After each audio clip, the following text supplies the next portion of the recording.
காலை நேர பிரதான செய்திகளின் ஊடாக நர்மதா சிறில் முதலில் தலைப்பு செய்திகள். மன்னாரில் சுகாதார சீர்கேடுடன் களஞ்சியப்படுத்தப்பட்ட உணவுப் பொருட்கள் அளிப்பு. மத்திய கிழக்கு போரின் எதிரொலி எகிரப்போகும் இலங்கையின் எரிபொருள் விலை. அறிவிக்கப்பட்டார் ஈரானின் புதிய உச்ச தலைவர். இனி விரிவான செய்திகள். மன்னார் பொது சுகாதார வைத்திய அதிகாரி பணிமனைக்கு உட்பட்ட பகுதியில் உரிய சுகாதார நடைமுறைகளை பின்பற்றாத வர்த்தக நிலையம் ஒன்றின் மீது நடவடிக்கை மேற்கொள்ளப்பட்டுள்ளது. கடந்த வாரம் பொதுமக்களால் கிடைக்கப்பெற்ற முறைப்பாடுகளுக்கு அமைவாக உணவகங்கள் மற்றும் வர்த்தக நிலையங்கள் மீது மேற்கொள்ளப்பட்ட ஆய்வு நடவடிக்கையின் போதே குறித்த வர்த்தக நிலையம் இனங்காணப்பட்டது. மன்னார் பொது சுகாதார வைத்திய அதிகாரி ரூபன் லெம்பேட் பொது சுகாதார பரிசோதகர் மற்றும் நகரசபை சுகாதார பரிசோதகர் இணைந்து ஆய்வு நடவடிக்கையினை மேற்கொண்டுள்ளனர். இதன்போது காலாவதியான உணவுப் பொருட்களை காட்சிப்படுத்தியமை, அழுகிய மரக்கறி பழங்களை காட்சிப்படுத்தியமை, உணவுப் பொருட்களை உரிய வகையில் களஞ்சியப்படுத்தாமை உள்ளிட்ட குற்றச்சாட்டுகளின் அடிப்படையில் வர்த்தக நிலையம் மீது நடவடிக்கை எடுக்கப்பட்டிருந்தது. இந்த நிலையில் வர்த்தக நிலையத்தின் மீது முன்வைக்கப்பட்ட குற்றச்சாட்டின் அடிப்படையில் வர்த்தக நிலையத்திற்கு 1 லட்சம் ரூபாய் தண்டப்பணம் விதிக்கப்பட்டுள்ளதுடன் கைப்பற்றப்பட்ட உணவுப் பொருட்களையும் உடனடியாக அளிக்குமாறு நீதிமன்றம் உத்தரவு பிறப்பித்திருந்தது. இதனையடுத்து மன்னார் பொது சுகாதார வைத்திய அதிகாரி பணிமனை சுகாதார பரிசோதகர்கள் மற்றும் நகரசபை சுகாதார பரிசோதகர்கள் மற்றும் நகரசபை ஊழியர்கள் இணைந்து குறித்த உணவுப் பொருட்களை மீண்டும் எந்த ஒரு தேவைக்கும் பயன்படுத்த முடியாத வகையில் அளித்துள்ளனர். இதன்போது 13 லட்சம் ரூபாய் பெறுமதியான உணவுப் பொருட்கள் அளிக்கப்பட்டுள்ளமை குறிப்பிடத்தக்கது.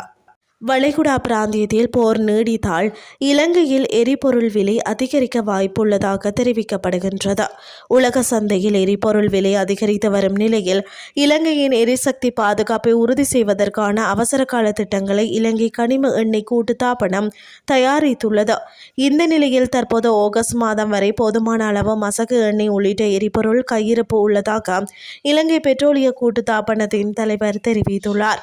இதையடுத்து ஆகஸ்ட் மாதத்திற்கு பின்னர் தொடர்ச்சியான விநியோகத்தை உறுதி செய்ய இந்தியாவிடமிருந்து அதிகப்படியான எரிபொருட்களை கொள்வனவு செய்ய திட்டமிட்டுள்ளதாக தெரிவிக்கப்படுகின்றது.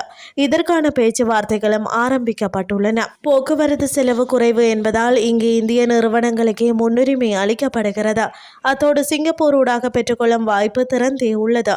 இதேவேளை வளைகுடா பிராந்தியத்தில் போர் நீடித்தால் இலங்கையில் எரிபொருள் விலை அதிகரிக்க வாய்ப்புள்ளதாக தெரிவிக்கப்படுகின்றமை குறிப்பிடத்தக்கது. இனி வெளிநாட்டு செய்திகள்.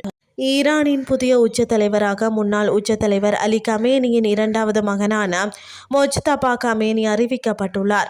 இந்த தீர்மானம் 88 உறுப்பினர்களை கொண்ட மூத்த மத தலைவர்கள் அடங்கிய நிபுணர்கள் சபையினால் எடுக்கப்பட்டுள்ளது.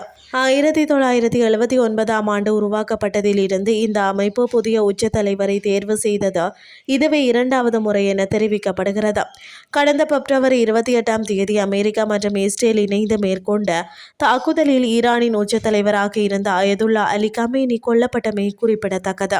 ஈரானின் உச்ச தலைவர் பதவியில் கமேனியின் பெயர் தொடரும் என தலைவரை தேர்வு செய்யும் நிபுணர் சபையின் உறுப்பினர் கொசைன் அலி எஸ்கேவரி தெரிவித்துள்ளார். தலைமை நிர்ணயம் தொடர்பான வாக்கெடுப்பு முடிந்துவிட்டதாகவும் அதிகாரிகள் விரைவில் அதனை அறிவிப்பார்கள் என்றும் அவர் குறிப்பிட்டுள்ளார். இந்த கருத்து கொல்லப்பட்ட முன்னாள் உச்ச தலைவர் அலி கமேனியின் 2வது மகனான மொஜ்தபா கமேனி அடுத்த உச்ச தலைவராக அறிவிக்கப்படலாம் என்ற சாத்தியத்தை எடுத்து காட்டுகிறது.